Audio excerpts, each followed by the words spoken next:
Okay, hi everyone, my name's Paul. I'm going to talk about the subject. So why this talk? My opinion is that end-to-end testing seems to be a bit of a lost art these days, from my experience of working in various companies. Back in the old days, I was working at a company called New Bamboo. You can actually see Pablo just there. There he is. I found this image. It was really hard to find, but I found it.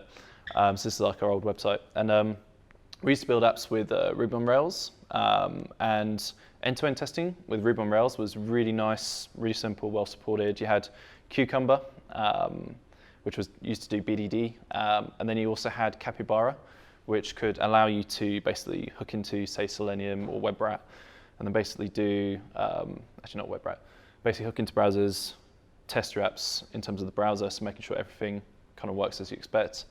And the combination of these two worked really well.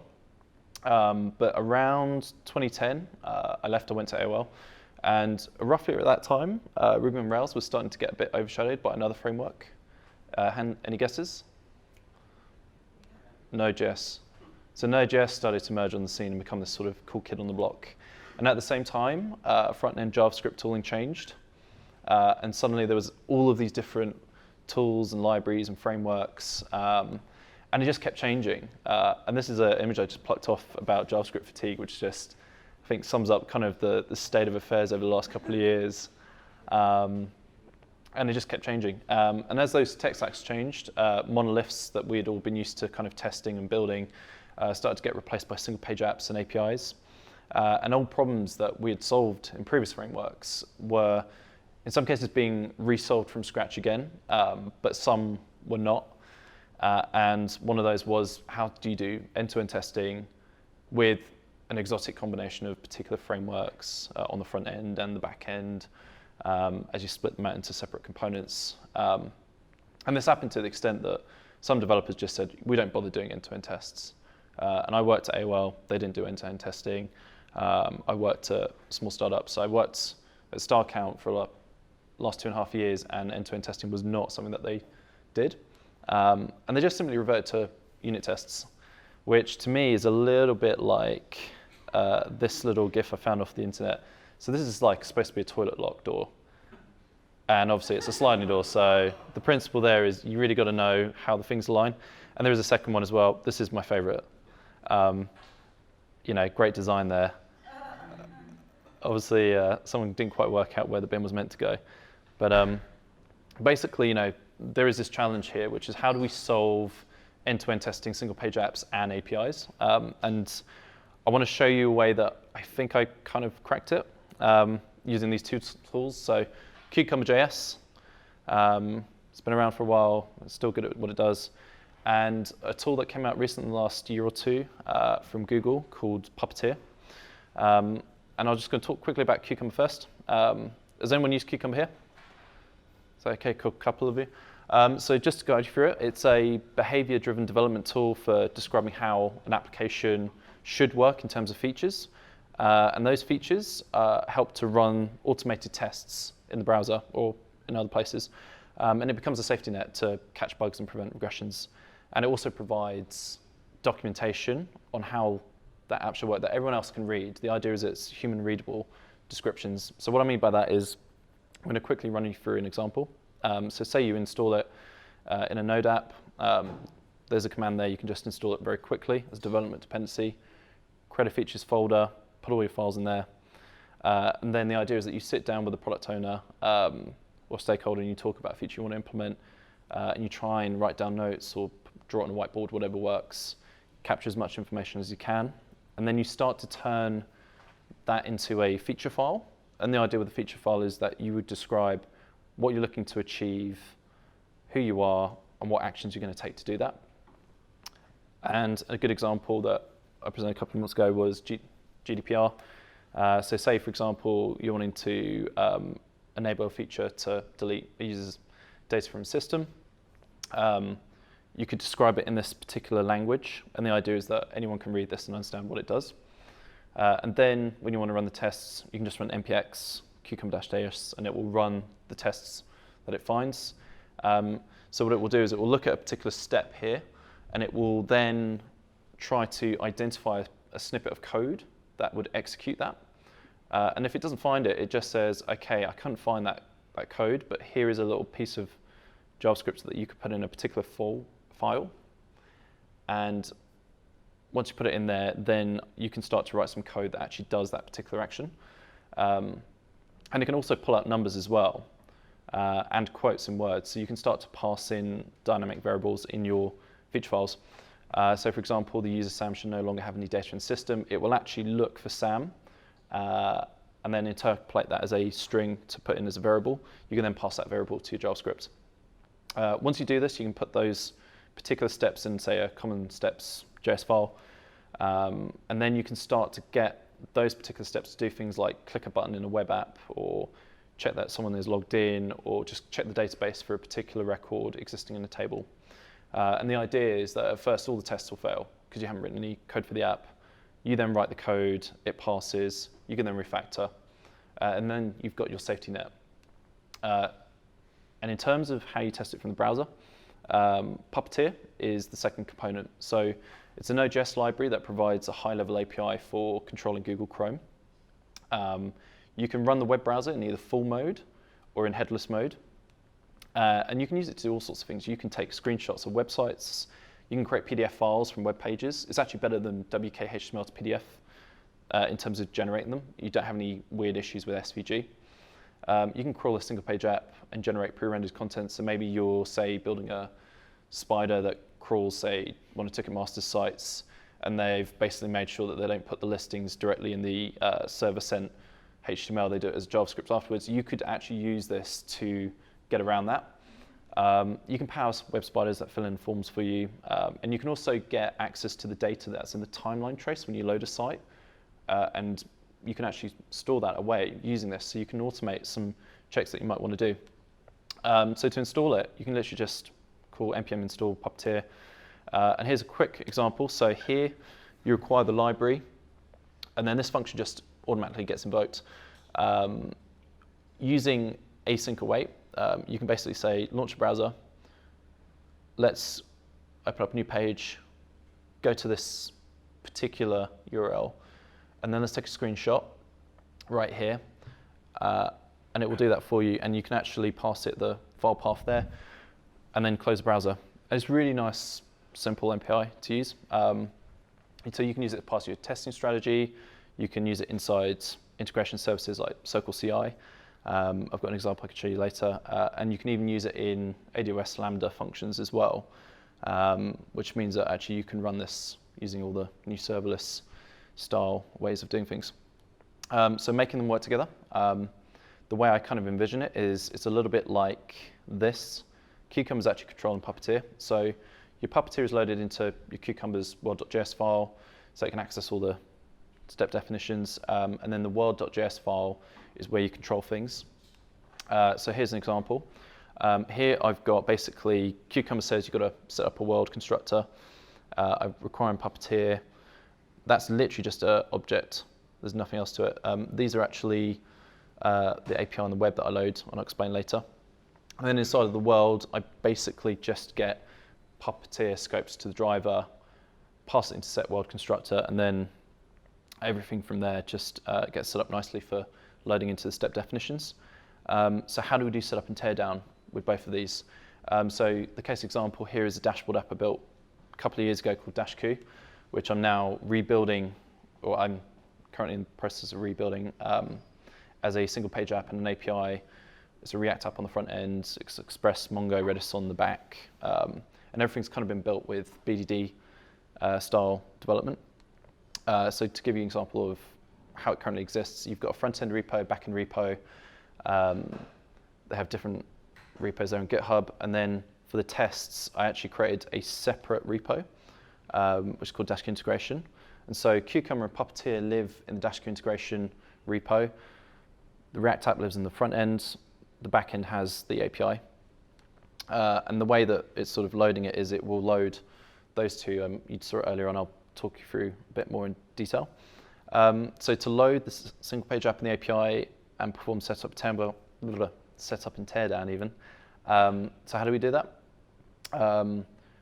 actually answer this question. It's not Git submodules. It's not Docker images either. It's actually NPM. So NPM is not just a package manager. It's a really good way to stitch together a couple of dependencies in order to achieve a large goal.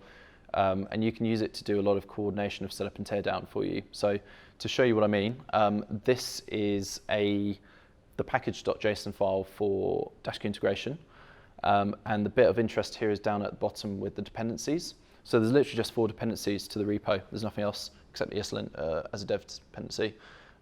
You've got Cucumber and Puppeteer.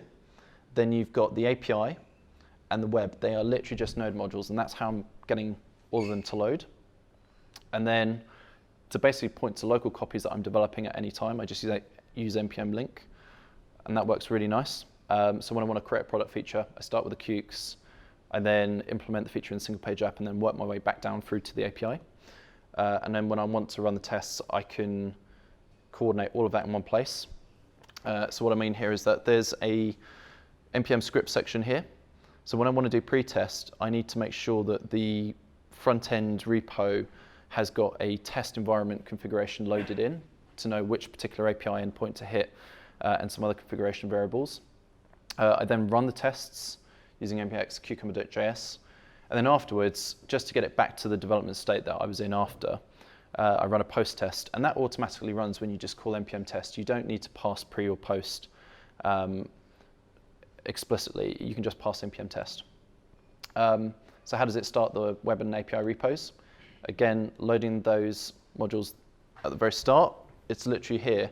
And so what's happening here is inside the API repo, there's an index.js file, which is loading Express and a whole bunch of other things. And at the end, when you call that file, it's booting up the app. And the same thing is happening for the web. In this case, npm run build is getting called, and it's literally just doing the build step for me, which would serve up the same assets that would be on the production system, and then just serving that folder. And then when it comes to managing data in the databases, Dashq currently uses MongoDB and Mongoose, but I am using or considering using PostgreSQL and Objection.js instead, which is a really good ORM. And so there's a need here to have the models loaded from that integration repo. So how do I get that to work? The way I managed to do it is through the hooks.js file in Cucumber. And the way that works or looks is like this. So there's 3 parts. The dependencies are actually loaded here, and you can just go / say db, and that will look at a db file in your API repo. Just pick up the models that you want to load straight away. Actually, Mongoose and Redis loads the db, and then require API models, which has a contained object list of all the models. I can just reference it there. In terms of doing setup, I just clear everything out of the database beforehand, and I'm using async await, so it's just nicely styled to just be, remove. And if I really wanted to dry that up, some of those models could be called in parallel at the same time, but some of them are dependent on the existence of others. So that's just a nice, very simple example of it. And then here, there's 2 things that are happening which are of interest. So the first section here is actually checking if I'm on a certain page, or I've had a current page open from running one of the previous tests, just clear its cookies and wipe it clean, and then basically make it available, or basically just do a complete close down. And then after all that, it will close the browser down completely, and then you can actually see that it will call through to API and web and say, let's shut them down, and then close off the Mongoose and Redis connections so that there's no lingering process event listeners, which would actually keep your Cucumber tests still running.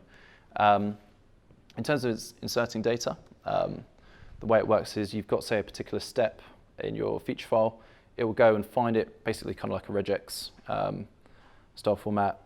It will find the particular step definition and then call it. And the way that I've structured it is that I have a little function which means it's really nice and easy to read all these details. So this particular user exists, just goes and finds a particular user and then just instantiates that user. And this is actually what my step definitions files looks like. It's literally just lots of little functions getting called. it makes it really easy to read that file. So rather than having all the functions explicitly in there, I just have them kind of tidied up away. And that's really good for when you need to read through these. And also, the other benefit you get is that you can use Node's async await to combine step definitions for a single step. So the example I could give here is if you're logging in with an email, there's about 8 steps there that are getting called. And if you are testing anything from very start to the very finish, you don't really want to be repeating this all the time because actually it gets really, really verbose after a while. And so what you want to do is you want to find a way to dry it up. And we can. So you can use Node's async await to do that. And the way you can do it is you can literally say, take all these lines and you can just go, and I log in. And they encourage you to do this to dry up a lot of repetitive steps and sometimes just hide some of the detail. And the way you can do that is, here's a step definition. It's called given, I log in. I give it a time about 10 seconds. And then it's actually going, visit the home page, click on an item which is login, check that I'm taken to that page, then fill in an email and a password, which are further up in that file there.